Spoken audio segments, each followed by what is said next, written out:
शिवसेना शिंदे गटाकडून साक्री विधानसभा मतदारसंघातून मंजुळा गावित मैदानात असणार आहेत, तर रिसोड या विधानसभा मतदारसंघातून लोकसभेला पराभूत झालेल्या भावना गवळी यांना संधी दिली गेली आहे।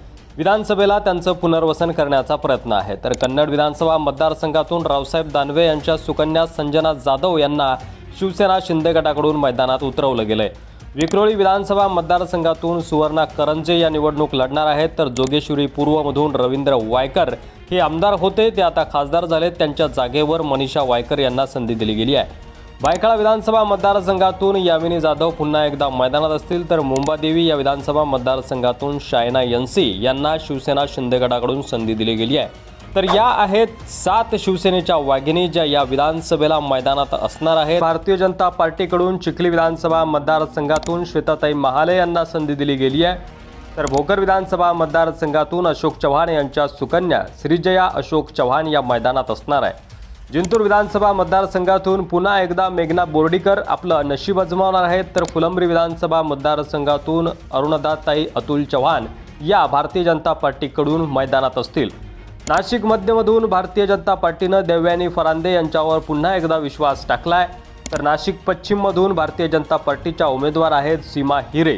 दहिसर या विधानसभा मतदारसंघातून पुन्हा एकदा मनीषा चौधरी आपलं नशीब आजमावणार आहेत। भारतीय जनता पार्टीने यांच्यावर पुन्हा एकदा विश्वास दाखवलाय, तर गोरेगाव विधानसभा मतदारसंघातून विद्या ठाकूर या मैदानात असणार आहेत। वर्सोवा विधानसभा मतदारसंघातून भारतीय जनता पार्टीकडून भारती लवेकर मैदानात असणार आहेत, तर पर्वती या विधानसभा मतदारसंघातून भारतीय जनता पार्टीकडून माधुरी मिसाळ यांना तिकीट दिलं गेलं आहे। शेवगाव या विधानसभा मतदारसंघातून मोनिका रांजळे यांचं तिकीट कट होईल असं बोललं जात होतं, मात्र पुन्हा एकदा भारतीय जनता पार्टीनं त्यांना तिकीट दिलंय, त्यांच्यावर विश्वास दाखवलाय। श्रीगोंदा विधानसभा मतदारसंघातून भारतीय जनता पार्टीकडून प्रतिभा पाचपुते मैदानात असणार आहेत, तर केज विधानसभा मतदारसंघातून सुशिक्षित नमिता मुंद्रा या भारतीय जनता पार्टीच्या उमेदवार असणार आहेत।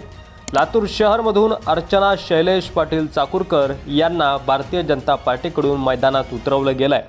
त्यामुळे आता भारतीय जनता पार्टीच्या या महिला उमेदवारांपैकी किती महिला उमेदवार या विधानसभेला निवडून येतात हे पाहणं महत्त्वाचं असणार आहे। यावर तुमचं मत कमेंट बॉक्समध्ये लिहायला विसरू नका। कोण आहे तुमच्या विधानसभा मतदारसंघातील भारतीय जनता पार्टीचा उमेदवार ते देखील आम्हाला नक्की सांगा। तुमच्या मतदारसंघामध्ये शिवसेनेचा कोण उमेदवार आहे ते देखील आम्हाला नक्की सांगा। आता शिंदे गटाकडून या वाघिणींपैकी किती जणींचा विजय होतो हे पाहणं महत्त्वाचं असणार आहे, आणि यापैकी किती महिला उमेदवार विजयी होतील भारतीय जनता पार्टीच्या ते देखील आवर्जून कमेंट करून नक्की सांगा। चॅनलवर नवीन असाल तर सबस्क्राईब करा, व्हिडिओ जास्तीत जास्त शेअर करा।